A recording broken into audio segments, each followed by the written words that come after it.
Hello people! May utang ako sa inyong upload na mayonnaise. Matagal na itong hinihingi nyo sa akin. Parang meron akong na-upload na gumawa ako ng mayonnaise and then hindi ko nagawa ng video. So ito na nga, children, makinig kayong mabuti. Sa mayonnaise, kailangan natin ng pasteurized egg. Sa mga supermarket na mga malalaki, merong pasteurized egg. Kung meron kayo niyan na pasteurized egg na binili nyo, i-skip nyo lang tong procedure na to. Hindi po kasi advisable na gumawa tayo ng mayonnaise or something na merong raw egg na hindi pasteurized. At dahil sa hindi ako sigurado kung pasteurized egg yung meron kami dito, kaya gagawa tayo ng pasteurized egg. At kailangan natin ng food thermometer. Sa isang pot, naglagay tayo ng water and then yung temperature dapat niyan ay 60 degrees Celsius or 140 degrees Fahrenheit. At kailangan nakasubmerge yung itlog dyan. At kailangan nakababad yung itlog or nalagay yung itlog dyan sa temperature na 60 degrees Celsius ng 3 minutes. Kung extra large naman yung itlog nyo, gawin yung 4 minutes. At very important yung temperature dyan na 59 point something until mag 60 point something something. Hindi aabot ng 61.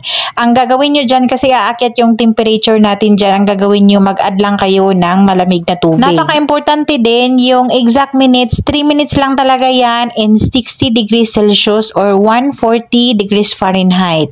Kung hindi, magkakaroon kayo ng boiled egg. After 3 minutes, ibabad nyo yan sa malamig uli na tubig. Then, meron na tayong pasteurized egg. Pwede na tayong gumawa ng mayo or icing na gamit yung itlog. Bakit kailangan natin i-pasteurize yung ating itlog? Para ma-eliminate natin yung mga harmful bacteria like salmonella. Kaya matagal tayo nag-upload ng mayonnaise kasi nga tinatamad akong gumawa ng pasteurized egg. Then proceed na tayo sa mayonnaise. 1 large egg, 1 tablespoon ng vinegar, 1 tablespoon ng lemon juice. Kung wala namang lemon, pwede naman kalamansi and then pwede kayong mag-add ng konting-konting sugar.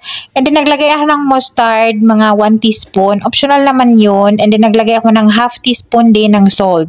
Gumamit ako dyan ng sunflower oil 1 cup.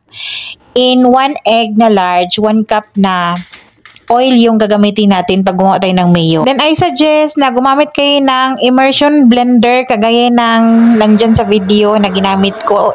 It's immersion blender guys.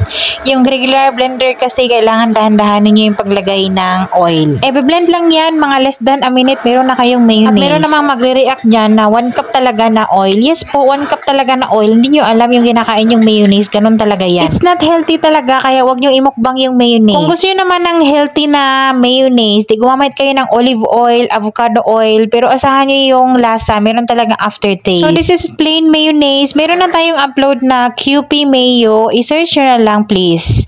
Natabunan na yun, pero meron na tayong upload nyo na QP Mayo. Pwede na kayong mag-add dyan ng sweet pickle relish or itlog or kung ano bang gusto nyong palaman. Or kung gusto nyo maglagay ng chicken dyan. Basta magawa nyo na yung pag meron na kayong plain na mayo, pwede kayong gumamit dyan ng garlic. I-blend nyo rin kasama yung mayo na yan. Meron na kayong garlic mayo. Ang shelf life naman ito, mga 3 days to 1 week. Ang suggestion ko nito kasi wala tayong preservative added. Okay? Hindi kagaya yung mga binibili natin. Meron talagang preservative yan. And kailangan yan nakalagay sa refrigerator. Yung bote pati ay kailangan naka-distilled, naka-sterilize, ganun. Kailangan malinis para iwas contamination. Guys, sana nakuha nyo to at sana meron kayong natutunan dito sa video ito. At hindi ko na yung maisa-isa yung nag-PM dito at nanghingi ng mayonnaise na video.